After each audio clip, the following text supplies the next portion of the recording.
वक्त बड़ी खबर आ रही है शिक्षक बहाली पेपर लीक मामले से जुड़ी हुई, जिसमें बीपीएससी पेपर लीक मामले में एसआईटी टीम का गठन कर दिया गया है। मामले की जांच कर ईओयू ने एसआईटी टीम का गठन किया है, जिसमें साइबर सेल के एसपी वैभव शर्मा के नेतृत्व में 8 सदस्य टीम जो है एसआईटी की गठित की गई है। एसआईटी इस पूरे मामले में छापेमारी करती हुई नजर आ रही है और गिरफ्तारियां भी एडीजी, ईओयू और ईओयू की डीआईजी एसआईटी की मॉनिटरिंग कर रहे हैं। पूरे मामले में साइंटिफिक तरीके से कार्रवाई की शुरुआत जो है वो कर दी गई है। और पटना संवाददाता संजय हमारे साथ इस वक्त ज्यादा जानकारी के साथ जुड़ गए हैं। संजय, क्या जानकारी मिल रही है? अब ये मानकर चलें कि एसआईटी टीम का गठन तो बहुत जल्द इसका पटाक्षेप भी होगा। देखिए विभाग, सबसे बड़ी बात है कि बीपीएससी जो दावा कर रहा है, फुल प्रूफ जो सिस्टम का दावा कर रहा है, उसको लेकर अब आर्थिक अपराध इकाई जो अब तक की जो उसकी जांच रही है वो बिल्कुल साइंटिफिक तरीके से रही है। तो ऐसे में सेना की कुछ नहीं हो सकता था और वो हो गया। तो एसआईटी का गठन इसी सिलसिले में किया गया है और बहुत बड़ी कार्रवाई मानी इसलिए जा रही है कि चूंकि 300 से अधिक लोग इसमें अरेस्ट किए गए हैं और अभी और गिरफ्तारियां होंगी। जो जांच चल रही है, जो सबूत मिल रहे हैं, उसमें एक बड़ा सब सामने आ रहा है। तो निश्चित तौर पर आर्थिक अपराध इकाई ने पुलिस मुख्यालय का ही अंग है ये, और आर्थिक अपराध इकाई की 8 सदस्य जो टीम गठित की गई है, इसमें एएसपी हैं, डीएसपी हैं, एसपी हैं और पुलिस इंस्पेक्टर रैंक के ऑफिसर हैं। और लगातार छापेमारी चल रही है। कई गिरफ्तारियां अभी हुई है, हालांकि आधिकारिक तौर पर उसकी पुष्टि नहीं की गई है, लेकिन जो सूत्र है वो बता रहे हैं कि अभी और कई गिरफ्तारियां की गई हैं और उसके बाद जो है मीडिया को इस बारे में जानकारी दी जाएगी।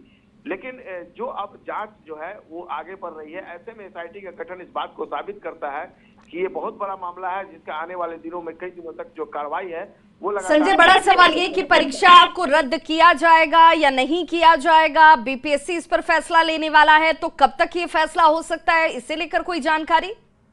देखिए, बीपीएससी आज से कल तक फैसला लेगा। न्यूज 18 ने इस खबर को दिखाया और बताया भी है कि जो बीपीएससी के अधिकारी है वो लगातार मंथन कर रहे हैं और जिस तरीके से अब साइंटिफिक तरीके से एविडेंस आ गया है तो इसको कोई कैसे न कर सकता है। तो परीक्षा रद्द होना है, ये स्वाभाविक है। कभी भी परीक्षा रद्द हो सकती है, ये माना जा रहा है। जी, बहुत बहुत शुक्रिया संजय तमाम जानकारी के लिए। तो शिक्षक बहाली पेपर लीक मामले में एसआईटी टीम का गठन कर दिया गया है और अब पेपर लीक मामले में एसआईटी अपने तरीके से साइंटिफिक तरीके से जांच करती हुई।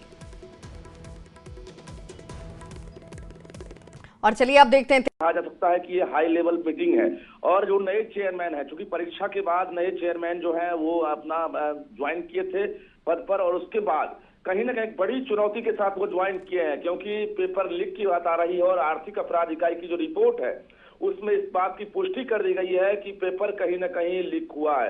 हालांकि आयोग जो है अभी साफ तौर से मानने को इनकार कर रहा है, मानने को तैयार नहीं है, लेकिन कहा यह जा रहा है कि जिले में जो स्ट्रांग रूम बनाए गए थे, यानी जो प्रश्न पत्र था वो छपने के बाद बीपीएससी कार्यालय नहीं आना था उसको, और जो प्रश्न पत्र है उसके लिए अलग से सभी जिलों में यानी राज्य के 26 जिलों में परीक्षा केंद्र बनाए गए थे और उन्हीं 26 जिलों में स्ट्रांग रूम था, जिस स्ट्रांग रूम से कड़ी सुरक्षा के बीच परीक्षा केंद्र के परीक्षा हॉल तक ये प्रश्न पत्र को सील बॉक्स में जाना था, जिसे कटर के बाद बॉक्स को खोलना था और प्रश्न पत्र बाहर निकालना था।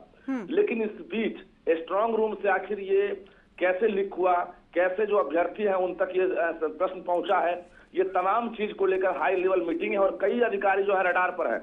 बता दें आपको, जो खबर आ रही है, कई जिले के अधिकारी रडार पर है, कर्मचारी भी, कि आखिर ये जो बीपीएससी की जो व्यवस्था है उसमें सेंधमारी कैसे हुई है। कुल मिलाकर परीक्षा रद्द करने को लेकर आज कभी भी फैसला हो सकता है, क्योंकि जो अभ्यर्थी हैं वो इंतजार में है कि अब परीक्षा रद्द हो जाए।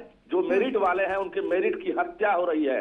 प्रश्न पत्र अगर लीक हो जाता है, अगर पैसे देकर अगर सपना बेचे जाते हैं, तो ऐसे में जो मेरिट वाले अभ्यर्थी हैं, बिल्कुल रजनीश, आप बिल्कुल सही बोल रहे हैं। कहीं ना कहीं जो मेहनत करने वाले अभ्यर्थी हैं उनकी मेहनत पर पानी फिर जाएगा।